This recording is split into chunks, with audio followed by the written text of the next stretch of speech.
She was 20 and newly widowed, no inheritance to speak of, no allowance, no place at the family table, just a black bombazine dress, a small brass thimble that had been her grandmother's, and £11, 4 shillings folded into a pocketbook.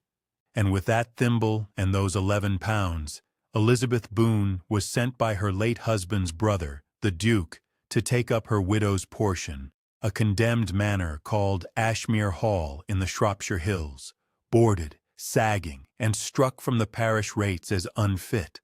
But what nobody knew, not the Duke and not the solicitors, was that behind a stretch of damaged plaster in the North Passage was something that would change her life forever. Settle in with a cup of something warm, subscribe if you have not already, and tell us in the comments where in the world you are watching from tonight. Elizabeth had been born in a narrow stone rectory on the edge of a Herefordshire village, the only surviving child of a curate and his gentle, consumptive wife.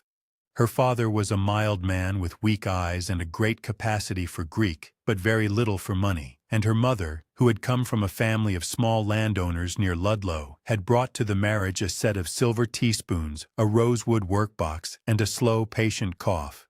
By the time Elizabeth was 9, her mother had died in the little back bedroom over the scullery, and by the time she was 13, her father had followed, worn down by grief and by winters spent walking to outlying farms with wet boots and no proper coat.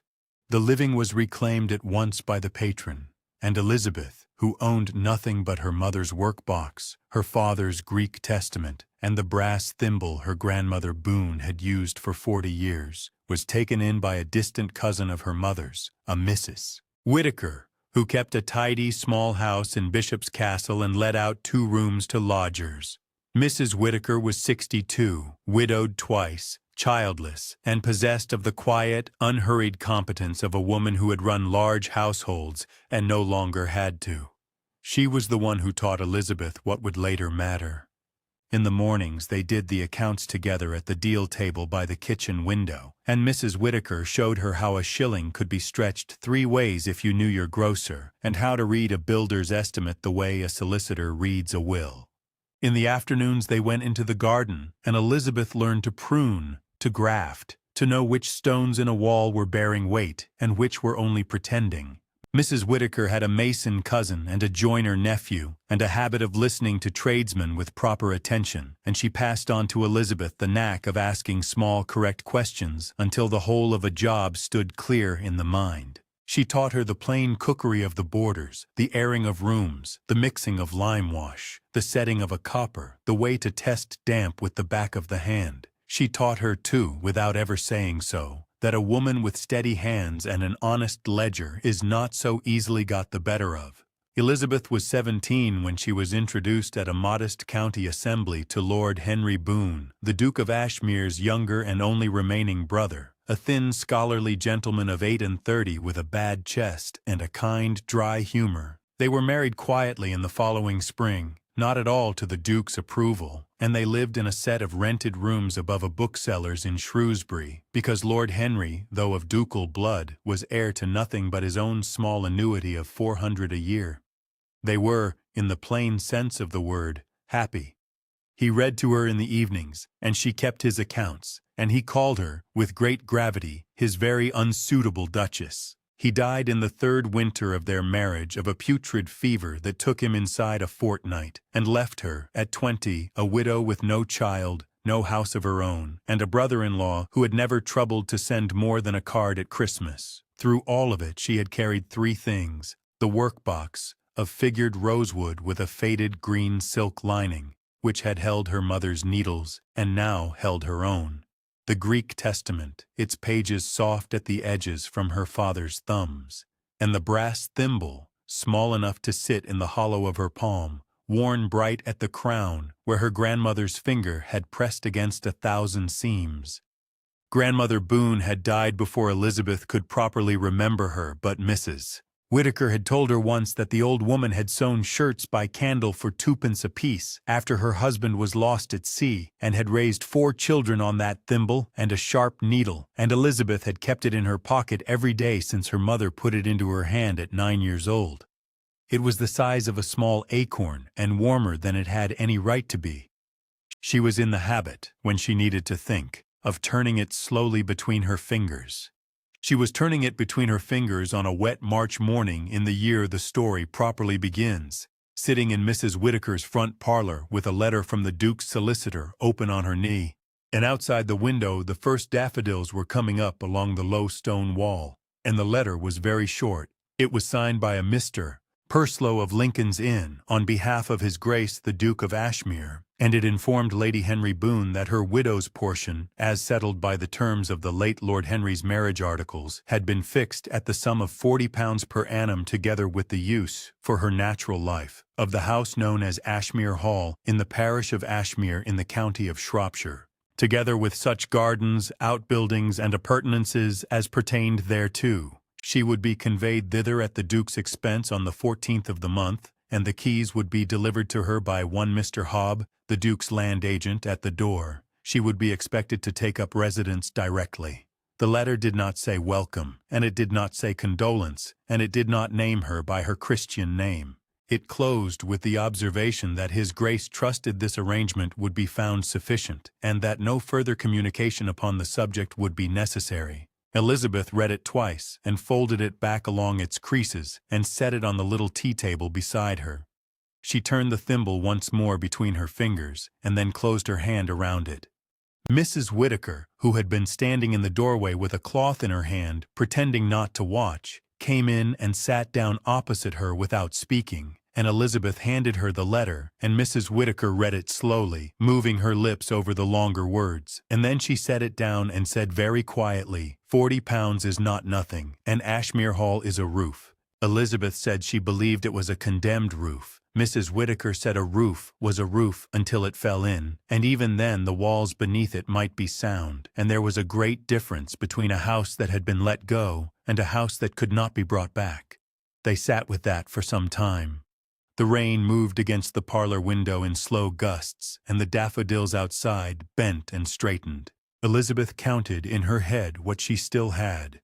£11, 4 shillings in the pocketbook, the work-box, the testament, the thimble, 2 black dresses, the bombazine and a plainer stuff gown, and her mother's shawl, and a pair of stout boots newly resoled at Mrs. Whittaker's insistence. A small trunk with brass corners that had been her mother's before her, and £40 a year, paid, presumably, in quarters, which came to £10 every 3 months, which was not enough to keep a household and a horse and a servant, but was enough, if one were careful and clever and prepared to live very small, to keep one woman alive in a house she did not have to pay rent upon. She wrote her reply that afternoon at Mrs. Whittaker's deal table, in a hand her father would have called adequate. She thanked Mr. Purslow for his letter. She accepted the terms as stated. She would be ready on the 14th. She signed herself Elizabeth Boone, and not Lady Henry, because Lady Henry belonged to a house in Shrewsbury, with a bookseller downstairs and a husband upstairs, and neither existed any longer. Mrs. Whittaker sealed the letter and sent it to the post by the boy next door, and then she went upstairs and came down with an old canvas holdall she had used 40 years earlier on her wedding journey, and she said Elizabeth was to take it, and Elizabeth did not argue. On the morning of the 14th, the Duke's carriage came to the corner of the lane at 7:30, exactly as promised, and no earlier. It was a plain, traveling chaise, not the ducal one, with a taciturn driver in a wet-caped coat and one lean bay horse. The trunk was strapped behind, and the holdall was set inside on the opposite seat, and Mrs. Whittaker stood at the parlor door, with her hands folded into her apron, and said only, "Write when you have the kettle boiling." Elizabeth said she would. She did not embrace her, because they were neither of them women who embraced in the street, but she pressed Mrs. Whittaker's hand hard once at the doorway, and Mrs. Whittaker pressed hers back, and then Elizabeth stepped up into the chaise and sat down and folded her gloved hands over the pocketbook in her lap. The road out of Bishop's Castle climbed at once between hedgerows still bare and blackened by winter, and the rain, which had held off through the loading, began again in earnest before they had gone a mile, Elizabeth watched the town fall away behind her over the driver's shoulder, the gray slates and the church tower and the small square of Mrs. Whitaker's back garden, and then she turned and faced forward. The chaise smelt of wet leather and old straw, and a faint sweetness of hay from the horse's morning feed. She kept her hand in her pocket, closed around the thimble, and let the country pass. They went north and west, over ground that rose and rose in long, slow lifts, past sheep on the flanks of hills that ran with rainwater in bright, thin threads, past coppices of hazel still red at the tips, past stone walls patched and repatched with paler stone where winters had thrown them down. Twice they passed a farm cart coming the other way and had to draw over into the verge, and the wheels sank into the mud to the axles and came out again with a heavy sucking sound. The driver did not speak.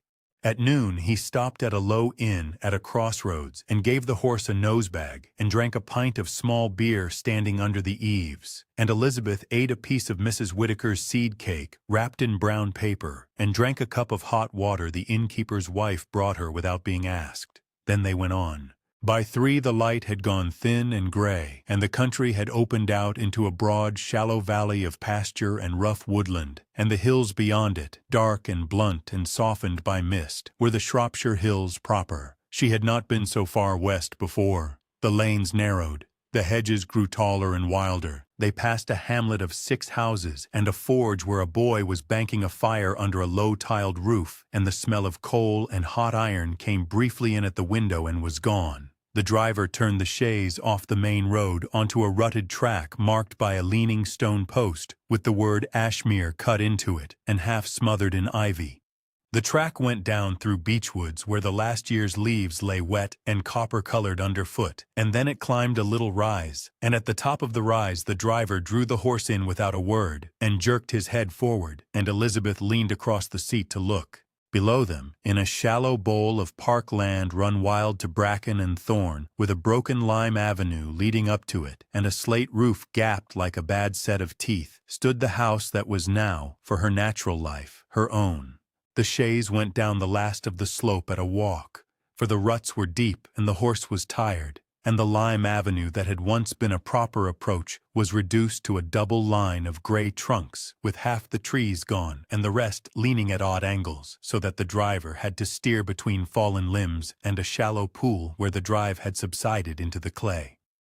Ashmere Hall, seen close, was a long, low house of 2 stories and an attic range, built of a warm, reddish sandstone that had gone dark with damp on the north side and paler where the weather struck it, with a slate roof of the local gray-blue slate and a stone-flagged terrace running the length of the south front. It measured, Elizabeth would later learn from the estate plans, 68 feet from end to end and 26 feet deep, with a modest projecting porch of 2 Doric columns in the center and a shallow flight of 5 steps rising to the front door. The door itself was oak, studded with iron, and had once been painted a dark green. The paint now hung off in curled strips and showed bare gray wood beneath. A stout, weather-reddened man in a caped coat was standing on the top step with a canvas satchel under his arm and a ring of keys in his hand. This was Mr. Hobb, the Duke's land agent, a man of about 50 with a short gray beard and a manner that was neither hostile nor kind, only busy. He touched his hat, said her ladyship was expected, and led her inside without preliminaries. The great hall was floored in worn stone flags, 20 feet by 30, with a wide staircase of oak rising against the far wall, and a plaster ceiling from which one large section, above the stairs, had come down in a heap on the flags and been swept into a corner. A film of damp lay on everything. The air smelled of soot, mice, wet plaster, and the particular sweet decay of unaired rooms. Mr. Hobb took her through the ground floor at a fast walk, naming rooms. There was a dining room to the left of the hall, paneled in dark oak, 22 by 18, with a marble chimney-piece cracked across the middle.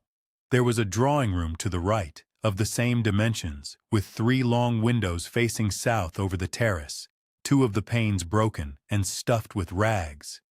Beyond the drawing room, a small library, 16 feet square, still held its shelves and about 200 books, most of them spoiled by damp. Behind these lay a stone-flagged passage, a large kitchen with a rusted iron range, a scullery with a copper still fixed in place, a dairy, a servants' hall, and a warren of pantries and storerooms. Above stairs there were 8 bedrooms in the main range and 4 attic rooms above them, and at the west end a locked wing of 3 rooms that Mr. Hobbs said had not been opened these 20 years and that he had no key for.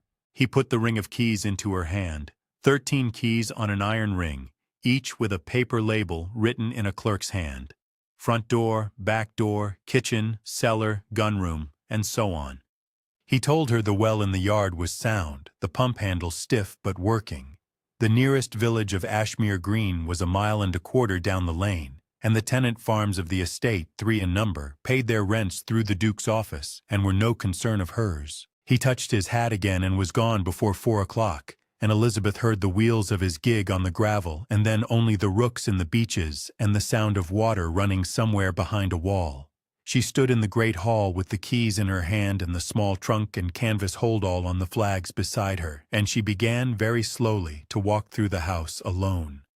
In the drawing room, the plaster cornice was intact along 3 walls and had come away along the 4th. In the library, the books nearest the outer wall had swollen into blocks, and the ones on the inner shelves were dry and dusty and salvageable. In the kitchen, the range was rusted but sound in its iron parts, and the copper in the scullery had a hole the size of a shilling in its bottom that a tinker could mend for 2 shillings. Upstairs, 3 of the 8 bedrooms were entirely spoiled by a leak in the roof above them, but the 2 rooms at the east end were dry, with intact ceilings and unbroken windows, and in one of these Elizabeth chose to sleep. It was a smallish room of 14 by 12, with a north-facing window over the yard, a chimney that drew when she tried it with a scrap of paper, a plain iron bedstead, a straw mattress that would have to be burnt, and a deal washstand with a chipped basin. That first night she lit a fire of broken lath from the fallen ceiling, boiled a kettle over it on a trivet Mrs. Whittaker had thought to pack, made herself tea in a tin mug, ate the last of the seed cake, and lay down in her cloak on the bare boards. She slept badly and woke often, and each time she woke, she put her hand into her pocket and found the thimble where it always was. In the first fortnight, Elizabeth learned the house room by room with a stub of pencil and a small notebook Mrs. Whittaker had put into the hold-all, and she wrote down what she found in a careful hand. Cracked pane, drawing room, west window, 6 by 8 inches, slates missing, north slope of roof, about 40, plaster gone, north passage, from door of blue bedroom for a distance of some 11 feet along the corridor. Copper, hole, range, sound, but wants blacking, pump, wants leather. Well, sweet. She walked the outbuildings, a coach house, a stable range for 6 horses now empty, a granary on Staddlestones, a decayed pigsty, and at the back of the kitchen garden, a range of glass houses with more panes broken than whole. She walked the kitchen garden itself, a walled enclosure of 1.25 acres, and found, under the bramble and nettle, the outlines of 8 rectangular beds, 4 fruit trees espaliered against the south wall, and a rusted iron gate that still swung on its hinges. It was in the 2nd week, on a gray afternoon of small, steady rain, that Elizabeth turned her attention to the north passage. The plaster there was blown from the wall in a great blister that ran along the upper part of the corridor between the door of what had been called the blue bedroom and the head of the back stairs. When she pressed on the blister with the flat of her hand, plaster crumbled away in flakes and fell to the boards. When she pressed harder, a whole slab about the size of a tea tray came away and broke on the floor, and cold air moved gently out of the wall against her wrist. Behind the plaster was lath, and behind the lath, where a section of the laths had been cut through and set back into place with care, was a shallow cavity between the studs, about 18 inches high and a foot wide, and perhaps 6 inches deep. Inside the cavity, wrapped in oiled linen and tied with a piece of tarred twine, was a flat parcel roughly the size and shape of a large book. Beneath that lay a small tin box of the kind that had once held tea, painted black, with a hinged lid, and beneath that, at the bottom of the cavity, folded very small and yellow with age, was a single sheet of paper. Elizabeth stood on a chair, lifted the parcel out first, then the tin, then the paper, and carried all three down to the kitchen where the range was lit and the light was best. She laid them on the deal table in a row, wiped her hands on her apron, sat down, and untied the twine on the oiled linen. Inside the linen was a bundle of folded papers, brown at the edges and stitched together at one corner with black thread. Leases, receipts, a bound rental in a marbled cover, and, at the top, a document on heavy parchment with a red wax seal still whole, engrossed in a clerk's careful hand and endorsed on the back in another. She read the endorsement first. Deeds and rights pertaining to Ashmere Hall and the Ashmere estate, kept by me this year 1831, Anne Peveril, housekeeper. The tin, when she opened it, held 42 gold sovereigns in a small canvas bag, 3 folded 5-pound notes of the Shrewsbury Bank, and a little heap of silver, mostly crowns and half-crowns, that came to something over 4 pounds when she counted it later, so that the whole came to just above 69 pounds. And the single yellow sheet, when she unfolded it flat upon the table under the lamp, was a letter, written in the same steady hand as the endorsement. It began, "To whoever finds this. My name is Anne Peveril, and I have been housekeeper at Ashmere Hall these 31 years, first to the old Lord Ashmere and now to no one, for the family has gone to the new house at Ashmere Park and left this one to stand empty, and I am told I shall be pensioned off at Michaelmas and must go to my sister at Wem. I am 64 years of age and a widow these many years, my husband John having been a shepherd on this estate and taken by the lung fever the same winter as our only child, a girl of 7 called Mary. I have no one now and nothing to leave, but I have set by, out of my wages and the small sums that came to me at Christmas from the family, the money that is in this tin, and I have put with it the papers that I found in the steward's desk when they cleared it, which no one thought to ask for, and which I believe to be of value to whoever comes after and cares for this house. I have hidden them here because the plaster on this wall has been bad these 10 years, and no one has troubled to mend it, and I judged that whoever mended it at last would be a person who meant to stay. I hope you are such a person. I hope the money helps you. I hope the papers give you what is yours. God bless you and keep you in this house. Anne Peveril, this 29th day of September, in the year of our Lord, 1831. Elizabeth read the letter through once, and then again, and then a third time, and only at the third reading did she find that her hands were shaking, and she set the paper down carefully on the table, and closed her fingers around the brass thimble in her pocket, and sat very still while the rain came steadily against the kitchen window, and the fire settled quietly in the range. In the morning Elizabeth rose before it was properly light, washed her face at the chipped basin, tied on her apron, and carried the tin, the parcel of papers, and the letter down to the deal table in the kitchen, where she laid them out again as one lays out tools before a piece of work. She counted the sovereigns twice into small columns of 10, wrote the sum at the head of a fresh page in the notebook, and beneath it wrote a list in the order she believed the work must go. Roof first, then chimneys, then windows, then plaster, then range and copper, then garden, then rooms one by one from the east end westward. Beneath that she wrote, in a hand as careful as Anne Peveril's had been, the single word, stay. She walked into Ashmere Green that afternoon with the ring of keys in her pocket and the notebook under her arm. The village was a single street of low sandstone cottages, a church of the same warm stone, a smithy, a small shop, and a public house called the Fleece. At the smithy she asked after a slater and was directed to Mr. Ridley, a lean man of about 40 with a burnt patch on the back of one hand, who came up to the hall the next morning on foot with a slater's hammer, a ripper, and a bundle of nails, went over the roof on a borrowed ladder, and came down to say 42 slates were gone from the north slope, that he could reuse most of what lay in the gutters, and that he would want new slate for 18 at 4 pence apiece, and 3 days' work at 3 shillings the day.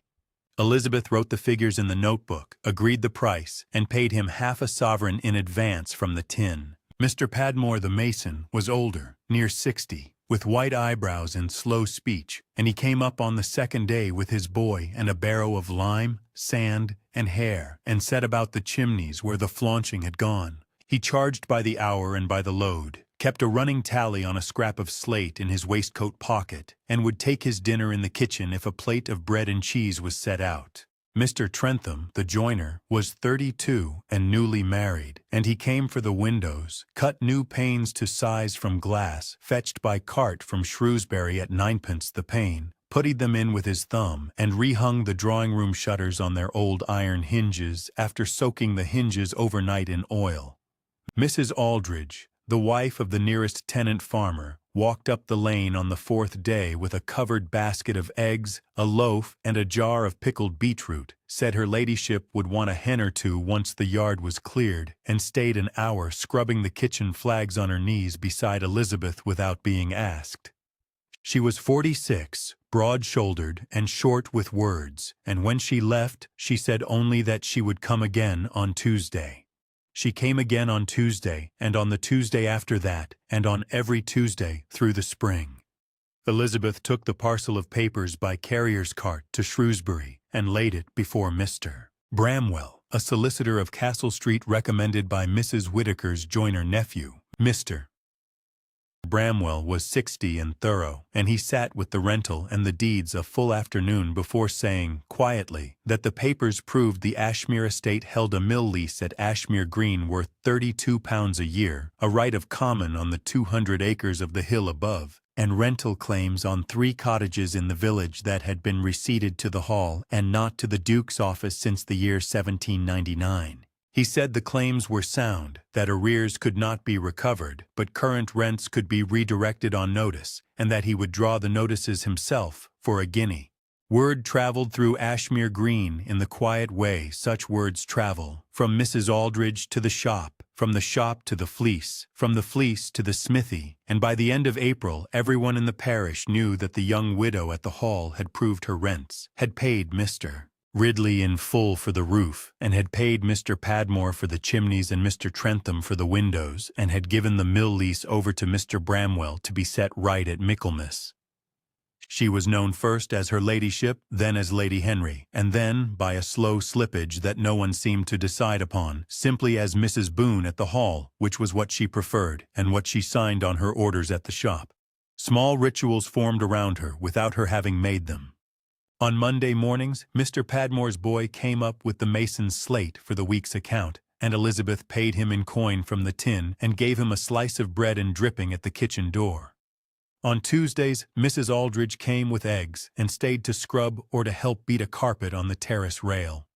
On Thursdays, a girl of 14 from the village called Sarah Loach began coming up for 2 hours in the afternoon to help air rooms and turn mattresses, for which Elizabeth paid her 6pence and a cup of tea. On Saturdays, the vicar, a mild man of 50 called Mr. Ashley, walked up the lane after evensong and sat with Elizabeth on the terrace or in the kitchen and drank a cup of tea and spoke of parish matters with the plain assumption that she would know them. The house responded slowly and then all at once. By the middle of April, the north slope of the roof was tight and no water came into the upper bedrooms. By the end of April, the drawing-room windows were glazed and shuttered, and the plaster in the north passage had been cut back, relathed by Mr. Trentham and reset by Mr. Padmore in 3 coats of lime and hair, so that where Elizabeth had broken through to find Anne Peveril's cavity, there was now a smooth, pale wall waiting for its whitewash. The great hall was scrubbed, the fallen ceiling swept, and the lath renewed, and the oak staircase oiled with linseed until it darkened again to the color it had been. The library was aired, the swollen books carried out and burnt in the yard, the dry ones brushed with a badger brush and set back on the shelves in alphabetical order in Elizabeth's careful hand. In the kitchen garden, Elizabeth worked herself, in her plain stuff gown with the sleeves turned back, and cleared bramble from the 8 rectangular beds with a billhook borrowed from Mr. Aldridge, and forked the ground, and planted potatoes in 2 beds, and onions in 1, and peas along a line of hazel sticks cut from the coppice above the lane. The 4 espaliered fruit trees against the south wall proved to be 2 pears and 2 apples, and Mr. Padmore's boy, who had learned pruning from an uncle, came up one Saturday and cut them back for a shilling and a piece of cake. By May the beds showed green in even lines, and the rusted iron gate had been taken off its hinges by Mr. Trentham, wire-brushed, painted black, and rehung so that it no longer scraped the stone. People passing on the lane began to stop at the gate and look up at the hall, not with the old pity of a condemned place but with the quiet interest of a house that was being lived in. Mr. Hobb, the Duke's land agent, came once in early May in his gig, on some pretext of the mill lease, and stood on the front step looking at the newly hung green door, the swept terrace, and the smoke going straight up from the kitchen chimney, and left again without asking to come inside. Elizabeth watched him go from the drawing-room window and turned back to her account book on the small table by the fire, where the tin from behind the plaster now sat with its lid open and its remaining sovereigns still bright. By the last week of May, Ashmere Hall stood in better order than it had in 40 years, and word of it had traveled as far as the Duke's own seat at Ashmere Park, 7 miles east across the hills. The park was a larger house of paler stone with 2 wings and a portico, but its slates had gone thin along the south range, its lime avenue was patchy, and its home farm had been let go under a succession of indifferent agents, whereas the hall now sat tight under its mended roof, with its green door freshly painted, its terrace swept, its windows glazed and shuttered, its kitchen garden in even lines of potato and onion and pea, and its chimneys sending up smoke that stood upright in still weather. On a warm evening at the end of the month, Elizabeth carried a wooden chair out onto the south terrace and sat with her account book on her knee and a cup of tea beside her on the flagstone. The book showed £69 received from the tin, £10 of her widow's portion for the quarter, £32 now claimed against the mill lease at Michaelmas, and against these the sums paid to Mr. Ridley and Mr. Padmore and Mr. Trentham and to Sarah Loach and to the carrier from Shrewsbury, all set down in her careful hand. On the small table beside her, brought out for the air, lay her mother's rosewood workbox with its faded green silk lining, her father's Greek Testament with its softened edges, the black-painted tin with its hinged lid open, and Anne Peveril's letter folded once and set on top of the tin like a paperweight. Elizabeth took the brass thimble from her pocket and set it on the table beside the tin, and she looked at the 2 small things together. The thimble her grandmother Boone had worn to sew shirts by candle for 2p apiece, and the tin a housekeeper of 31 years had filled from her wages and Christmas sums and left in a wall for whoever came after and cared for the house. And she thought that 2 women she had never properly known had between them kept her alive. She thought of Mrs. Whittaker at her deal table in Bishop's Castle teaching her which stones in a wall bore weight, and of Lord Henry Boone calling her his very unsuitable duchess in the rooms above the bookseller, and of the Duke who had signed the paper that sent her here believing he was putting her out of sight. She did not think of him with anger. She thought only that he had given her a roof, and that a roof, as Mrs. Whittaker had said, was a roof until it fell in, and this one had not fallen in. Elizabeth Boone was 20 and a widow. She had £11, 4 shillings, a brass thimble, a rosewood workbox, and a Greek Testament to her name, and she spent what she had and what Anne Peveril had left her on a condemned manor in the Shropshire Hills called Ashmere Hall. It was the best £11, 4 shillings she ever spent. If this story has settled somewhere quiet in you, consider subscribing so the next one finds you when it is written, and share it with someone who has been handed a thing others called worthless. And before you go, sit a moment with this. What in your own life has been called condemned or finished or not worth the mending, and what might it look like, come spring, if you took up the keys and began?